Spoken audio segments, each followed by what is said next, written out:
வணக்கம் மக்களே, இன்றைக்கி பச்சரிசி வச்சு ஒரு ஸ்வீட் செய்ய போகிறேன். அதுக்கு இந்த பச்சரிசி இதுக்கு 1 டம்ளர் எடுத்திருக்கேன். எடுத்து ஊற வச்சு கழுவி கொண்டு வந்து வச்சுருக்கேன்.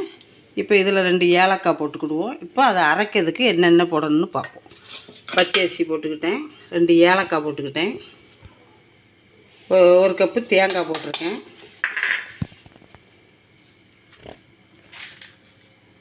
கொஞ்சோண்டு வேர்க்கடலை போட்டுக்கிட்டேன், கொஞ்சோண்டு நெய் போட்டுக்கிடுவோம். இப்போ இது கூட நாட்டு சர்க்கரை போட்டுக்கிடுவோம். நமக்கு எவ்வளோ ஸ்வீட்டு தேவையோ நம்ம அவ்வளோ ஸ்வீட்டுக்கு நம்ம போட்டுக்கலாம். இப்போ இதுக்கு இந்த இனிப்பு தூக்கி கொடுக்கறதுக்காக கொஞ்சோண்டு உப்பு போட்டுக்கிடுவோம். இப்போ இதை நம்ம தண்ணி ஊற்றி அரைச்சிட்டு வந்துடுறோம். கொஞ்சோண்டு தண்ணி ஊற்றி நைஸாக அரைச்சிக்கிடுவோம். இந்த அளவுக்கு நம்ம அரைச்சிட்டு வந்துக்கணும். இந்த அளவுக்கு போதும். இப்போ வலிச்சுக்கிடுதேன், ஒரு பாத்திரத்தில் அதை வலிச்சு வச்சுக்கிடுது. இப்போ அடுப்பத்தை வச்சு ஒரு கடாய் போட்டிருக்கேன். இதில் ஒரு 1.5 ஸ்பூன் நெய் போட்டுக்கிடுதேன்.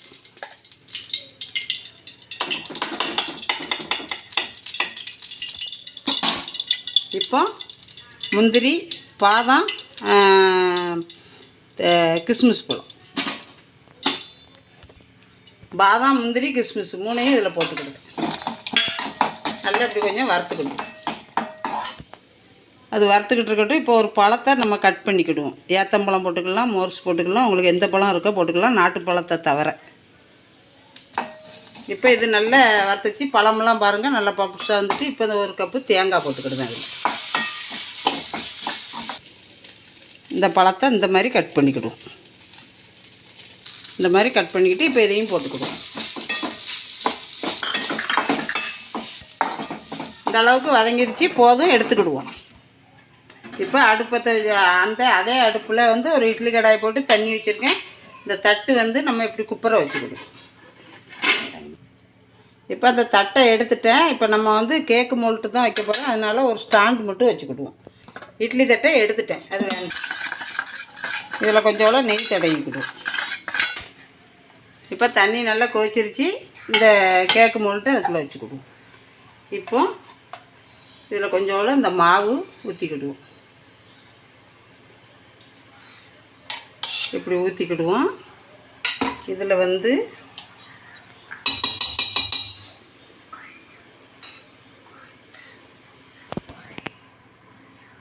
இதை இப்படி இந்த பழத்தை பூராமே இந்த மாதிரி எல்லாத்துலேயுமே இந்த மாதிரி இந்த பாதாம், முந்திரி எல்லாம் நம்ம இந்த மாதிரி போட்டுக்கிடுவோம். கீழே கொஞ்சம் மாவு போட்டு ஊற்றிருக்கேன்.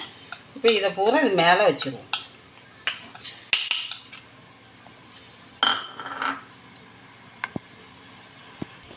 இப்போ எல்லாம் வச்சுருக்கேன். இதுக்கு மேலே இந்த இருக்க மாவை ஊற்றிடுவோம்.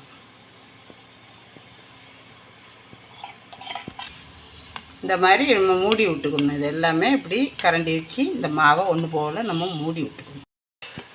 இப்போ எல்லாம் அந்த மாவு அந்த பழங்கள் பூரா மூடியாச்சு. இப்போ கொஞ்சம் ஒரு 1/4 மணி நேரம் வேகட்டும், மூடி வச்சுருவோம்.